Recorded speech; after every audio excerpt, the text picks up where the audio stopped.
have to be rebooted. I'm going to reboot you. Yod is here to bring about a new.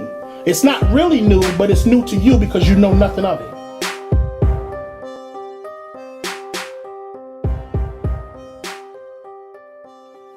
Praise Yahweh. Praise Yahweh. Yes, Yahweh. Yes, Yahweh. I am so energetic. Practice makes perfect, don't it? Yes, it does. Wouldn't you say? Practice makes perfect. Yes. Don't we demonstrate that? Practice makes perfect with things. Because when you are having butterflies in your stomach about things, it don't start to go away until you get comfortable. See, I'm comfortable. I'm real comfortable right now. And right now I can talk a lot. I can look a certain way and act a certain way now. Because I'm warmed up.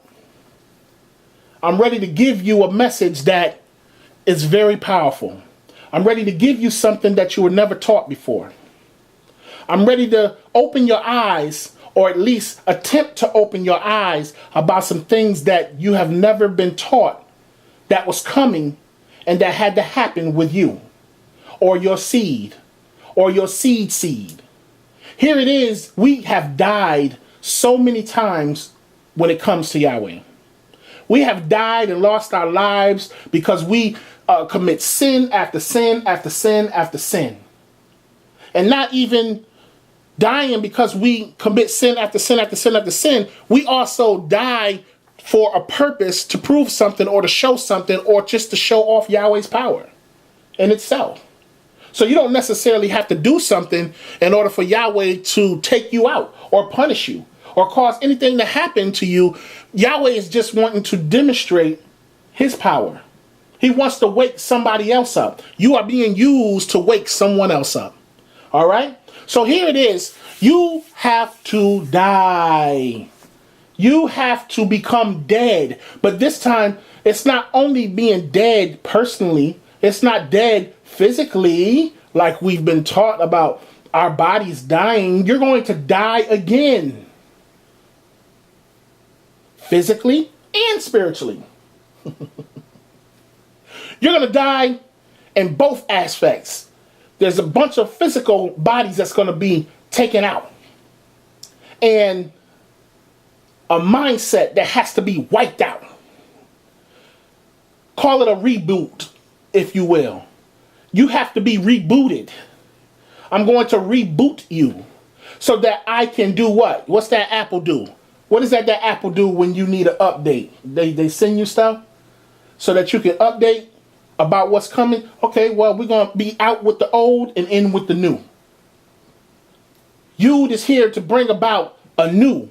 It's not really new, but it's new to you because you know nothing of it.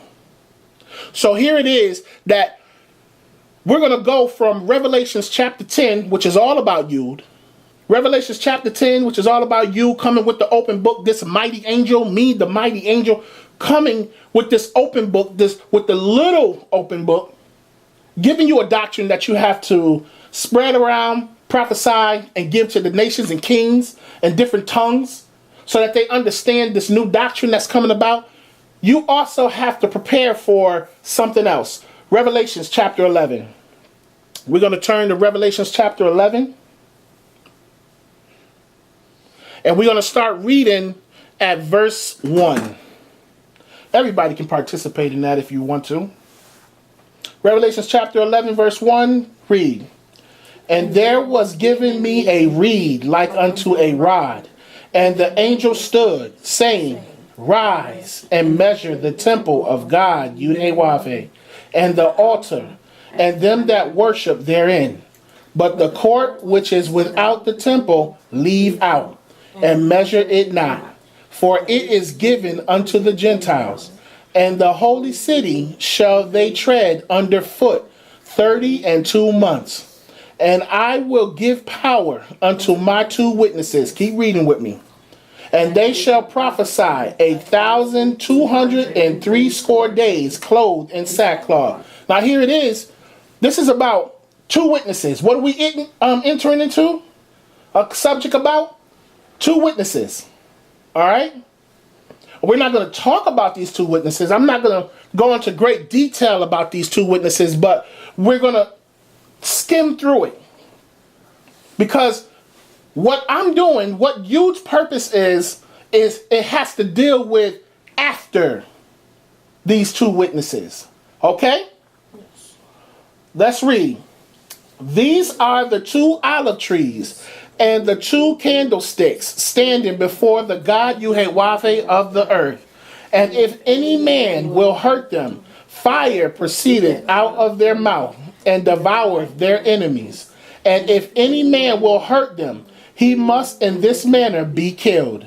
These have power to shut heaven, that it rain not in the days of their prophecy, and have power over waters to turn them to blood, and to smite the earth with all plagues, as often as they will.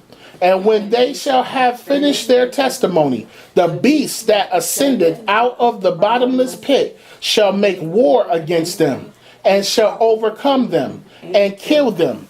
And their dead bodies shall lie in the street of the great city, which spiritually is called Sodom and Egypt, where also our Lord was crucified. Hold it.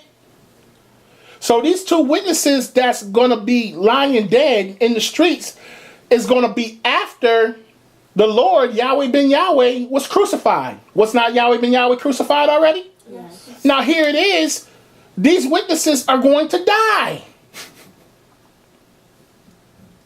These witnesses that have power over all types of things and can do different things at their will, at any time they want to, they're going to die. That means their cup has to be emptied. It's to prove a point for different aspects of what Yahweh is trying to bring about or will bring about on the planet. But it's also so that I can come into effect. See, I can't come in effect right now. Like I said, your cups are already too full. Your cups is full with Yahweh ben Yahweh and with the Holy Ghost. Your mind is just, it's got so much going on. So something has to happen to where, like a physical person died, they lose their memory, their consciousness, all of that. All of that is wiped out. They're incarnated in a new body so that they can take on some more information. You understand? So that they can become something that they wasn't before. Now, here it is. You have to become something that you wasn't before, but we'll get into all of that. I'm moving too fast. Let's go back. Where we left off at? The end of verse 6? Oh, no, the end of verse 7. Oh, 8. Starting Okay. ending at 8, yes. We ended at All right, verse 9. And they of the people and kindreds and tongues and nations shall see their dead bodies 3 days and a half, and shall not suffer their dead bodies to be put in graves. Look, now when the son was here, he was talking about you getting up out of your grave, right? Having on your grave clothes and all of that stuff. And here it is, you're not even going to be put in the grave. You're just dead. Body's just dead out where everybody can see it. Ain't that what happened with Mike Brown? Just dead, laying in the street, right? And did not the whole world witness it? Huh? Yes. All of these different things happening to the so-called black man of America. And not only the so-called black man of America, but different nationalities, different nations, tongues, languages. Everything is happening to them all around this world. Okay? Let's keep reading. Verse 10. And they that dwell upon the earth shall rejoice over them, and make merry, and shall send gifts one to another, because these two prophets tormented them that dwelt on the earth. And after 3 days. Hold it. I'm pausing. I'm going to stop real quick because now see, this is talking about somebody tormenting them in verse 10. And it's going to cause a whole bunch of other people to rejoice as they seeing this happening to them because they were tormenting about these people. Huh? When you look at the Donald Trump situation, what's going on?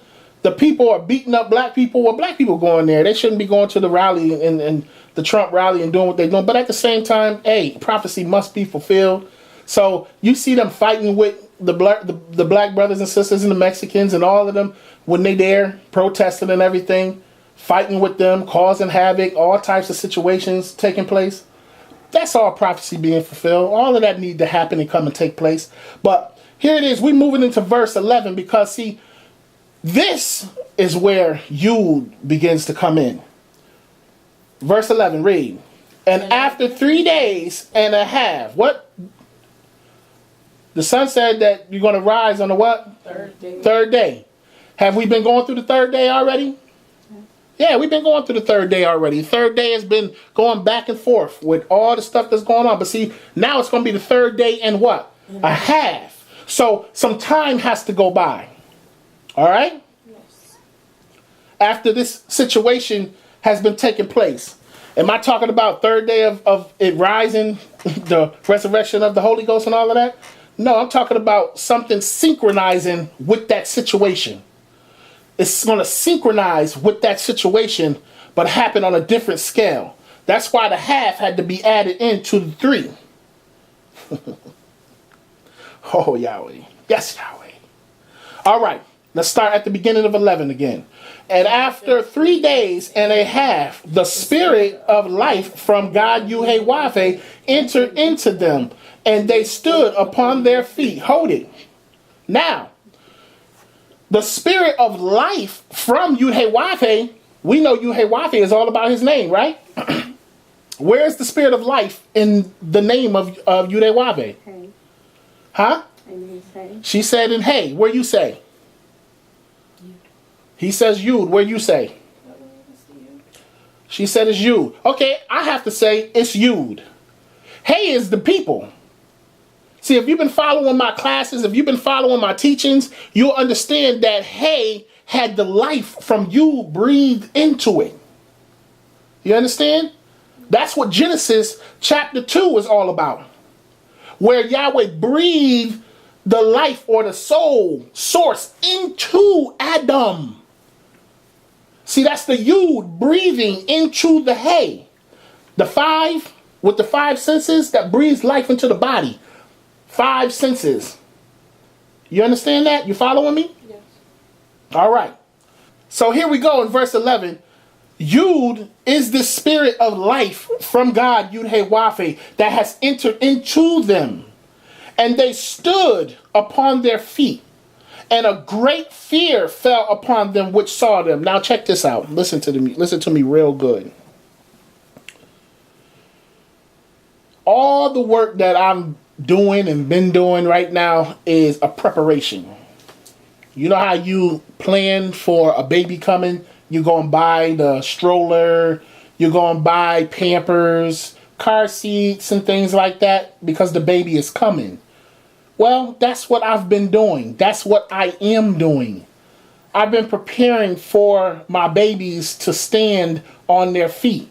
I've been preparing for my babies to rise because this is going to happen no matter what. This is going to happen no matter who doesn't want it to.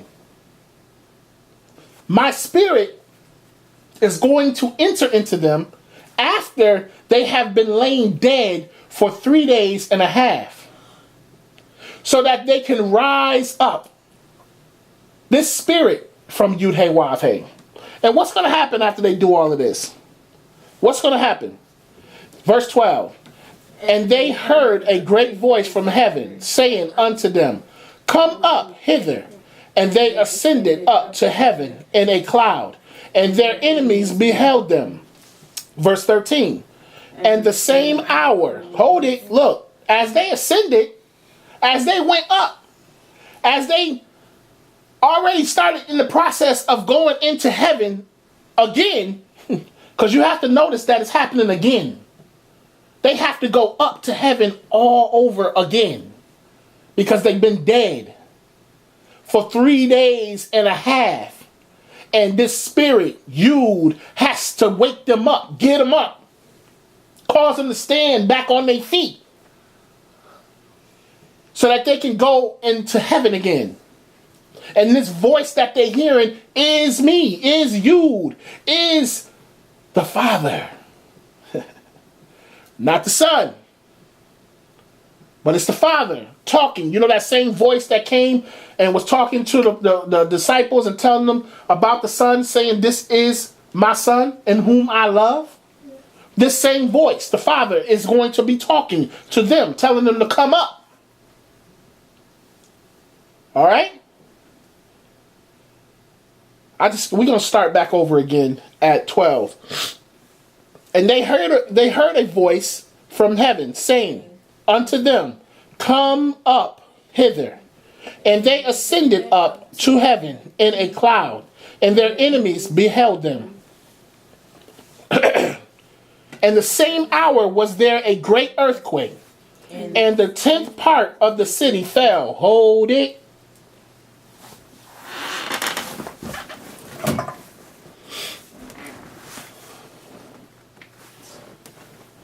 Now, is that in there just because they just want to say it, that the 10th part fell? Huh? Do you really think that they just figured, oh, it'll be 10 parts that fell, or they say that, oh, the 10th. Why couldn't it have been the 5th part?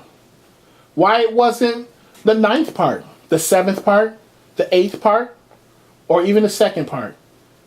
The 3rd part? Huh? Why is it the 10th part fell? We're going to go to the concordance on fell so that we get an understanding real quick of what it is saying when it said that the 10th part of the city. Now at the beginning, remember it said something was going to happen with a city. Remember it's supposed to do some measurements and all of that? Yes. All right. Then it went on talking about the city and everything like that, this holy great city and all. So now we go down to verse 13, and it's talking about the 10th part of the city is going to fail, right? Fell. From the Hebrew concordance. The first is reduplicated and contracted form of the second, which occurs only as an alternate in certain tenses, probably akin to 40-72. This is in the Greek. Through the idea of alighting, to fall, literally or figuratively. Fell, fall, down, light on. All right? Now, go to 40-72 for me. If you ain't got 40-72, I'll read it in the Greek. 40-72. 40-72 means to fly. Did you hear that? Why is it that to fall also means to do what? Fly. I just wanted to bring your attention to that real quick. I wanted you to really hear that part, that fell, F-E-L-L, means fly in the Greek. Now, go to dictionary.com on fell. Now we can move on to the definition I want to, because I want you to hear that and have that in your mind. Fell, read. Fell, verb, simple past tense of fall. Fell, to knock, strike, shoot, or cut down. Hold it. Look at that. It said the 10th part of the city did what? Fell.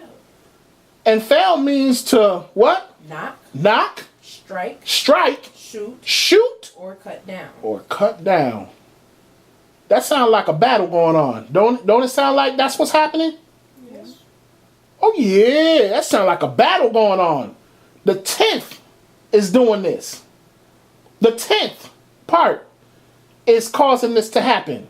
Why do you think Moses was able to bring about plagues in Exodus? Because the 10th part knew all about how to cut down, shoot, and do what else? Strike, Strike. What else? or cut down. See, the 10th part knows how to do all those things. So here it is. The 10th part fell. Keep reading. Definition. To finish a seam by sewing the edge down. Hold it. Flat. The 10th part that fell also means it finished. The 10th part of the city finish? Huh? Yes.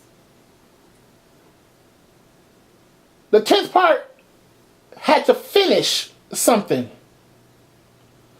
We're going to see if it did it in the scriptures after we get past the word fell. But keep reading the definition of fell. Read. Fell, the amount of timber cut down in one season. A seam finished by felling.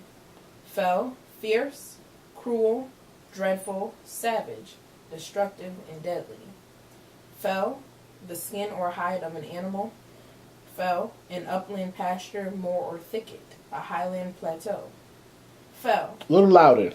to drop or descend under the force of gravity, as to lower place through loss or lack of support. To come or drop down suddenly to a lower position, especially to leave a standing or erect position suddenly, whether voluntarily or not. Look. The 10th part fell. Read that last part again that you read. Especially to leave a standing or erect position suddenly. Look. The 10th part had to leave its erect or standing position suddenly. Remember, it said that it was ascending, right? Yes. And in that same hour, meaning at that same time, it had to do what? Drop its what?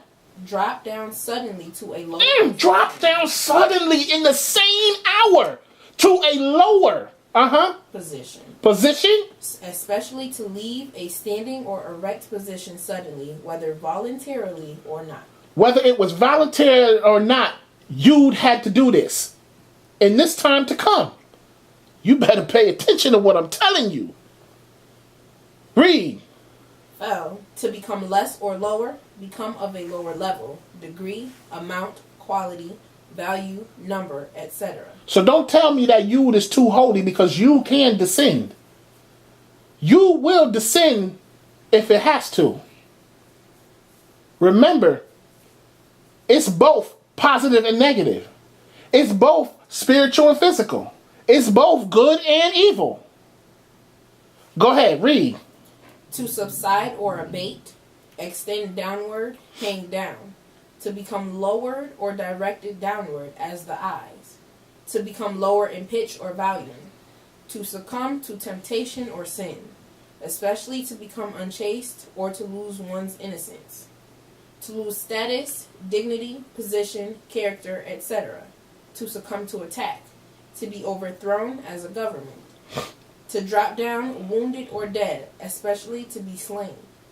To pass into some physical, mental, or emotional condition. To envelope or come as if by dropping as stillness or night. To issue forth. To come by lot or chance. To come by chance in a particular position. To come to pass, occur, or become at a certain time. To have its proper place. To come by right. To be naturally divisible, usually followed by into. To lose animation, appear disappointed as the face. To slope or extend in a downward direction. To be directed as light, sight, etc. To collapse as through weakness, damage, poor construction, or the like. To topple or sink. To be born. To fell. An act or instance of falling or dropping from a higher to a lower place or position. That which falls or drops. The season of the year that comes after summer and before winter, also known as autumn. Okay, I just wanted to get enough of it in there. All right? So now we're going to go back to it changing its character, its position, its uprightness, and its erect situation. Immediately, at the same hour. So we go back to 13, and we start reading again. After fell, this is what happened when the 10th part of the city fell. And in the earthquake, remember, a great earthquake took place, right?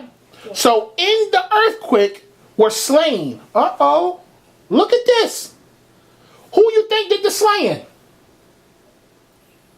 Huh? I can't hear you. You can talk. What did you? What you think? Who you think did the slaying? Yeah. Yud. In the earthquake were slain of men 7,000. And what? And the raiment of the affrighted and gave glory. Okay, let's read it together. Come on, where we at? And the same hour was there a great earthquake, and the 10th part of the city fell. And in the earthquake were slain of men 7,000. And the remnant were affrighted and gave glory to the God Yahweh of heaven. Look at that. Look at that. That means that Yud is going to go to battle. See, people don't know what's coming. They don't know what's happening. They think Yud is just talking right now. That's what it's all about. They think Yud is just on Facebook and just giving little messages here and there. But they have no idea what's coming.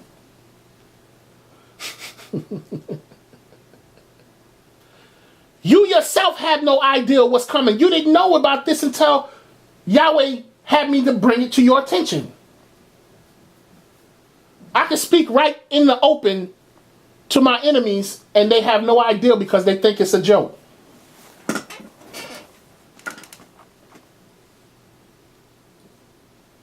Don't you think that everybody that ends up dying, they thought it would never happen to them? Oh, it won't happen to me. All big countries and cities and everything that was conquered, they never thought it would happen to them, right? They said, oh, it won't happen to me. I'm too powerful. So that little idiot talking ain't talking about me. Oh, he crazy. She crazy. Don't pay no attention to them. They ain't talking about me. Oh, they just speaking of stuff that they don't know what they talking about. Huh? Yeah. Because people are ignorant like that. And they don't pay attention to the signs and seasons of things, nor to the words that's being spoken to them. Because them themselves take words and use them very ignorantly. They are rash. They just speak words out of their mouth without a full understanding of what it is that they're saying. When Ecclesiastes chapter 5 verse 2 tells you to what? Be not what? Be not rash. Be not rash with your mouth. Why? Because thou is upon earth and the Lord Yahweh is in heaven. Your words is going to be accounted for. Everything that you have going on is going to be accounted for. What is that? Ecclesiastes chapter 12 verse 14. Let's go there real quick. Ecclesiastes chapter 12 verse 14 is going to talk about everything has to go into judgment. Everything has to be judged, whether good or bad. Are we there? Yes. Read it nice and loud. Ecclesiastes chapter 12 verse 14. Read. For God Yahweh shall bring every work into judgment, and with every secret thing, whether it be good or whether it be evil. Look at that. It's all got to come into judgment. All of it.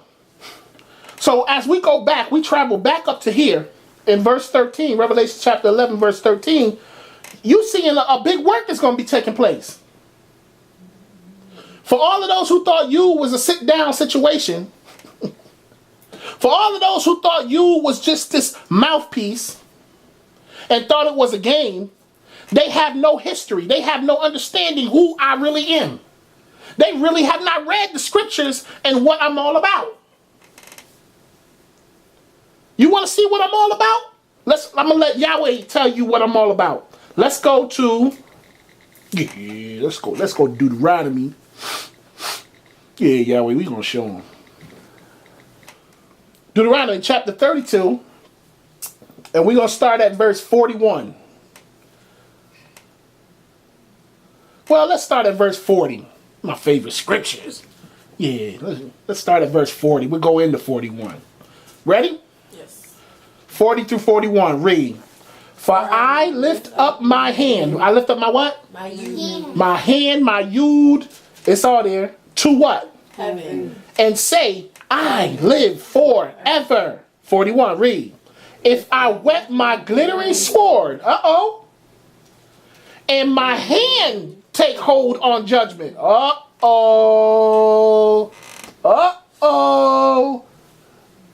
going to happen? I will render vengeance to my enemies and will reward them that hate me.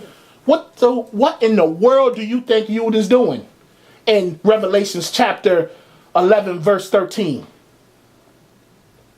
He's wetting his glittering sword. What do you think? See, remember, the dead is all in the street and had to be risen up again with the spirit of Yud.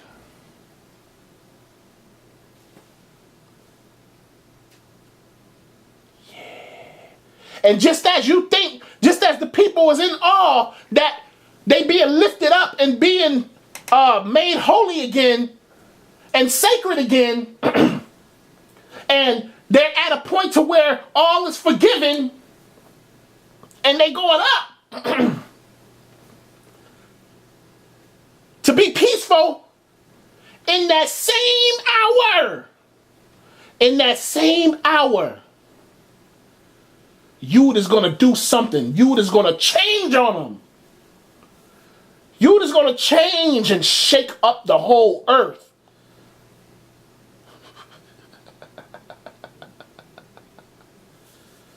But see, it's not you that's going to start the diversion. The earth is going to do it. Huh? The earth is going to happen. The earth is going to start happening. It's going to start having a great earthquake. A quake is going to be going on. And Yud is going to use that opportunity of the quake going on and drop from its character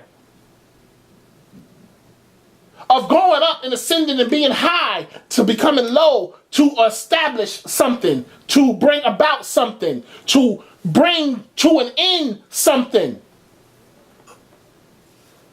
Because judgment has to take place. Read it again. Deuteronomy chapter 32, verse 41. Read. If I wet my glittering sword and my hand, my Yud, take hold on judgment, I will render vengeance to my enemies and will reward them that hate me. Praise Yahweh. Praise Yahweh. Yes, Yahweh. Yes, Yahweh. So fear not, little flock. Fear not. Don't think that what you have going on and what's happening to you is just going to be happening and they're going to get away with it. It's not going to happen like that. Something is coming. But everything has to play out the way that it has to play out in order for certain events to take place. Yes, Yahweh. Yes, Yahweh.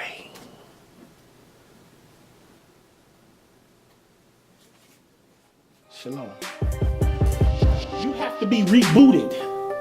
I'm going to reboot you. Yud is here to bring about a new. It's not really new, but it's new to you because you know nothing of it.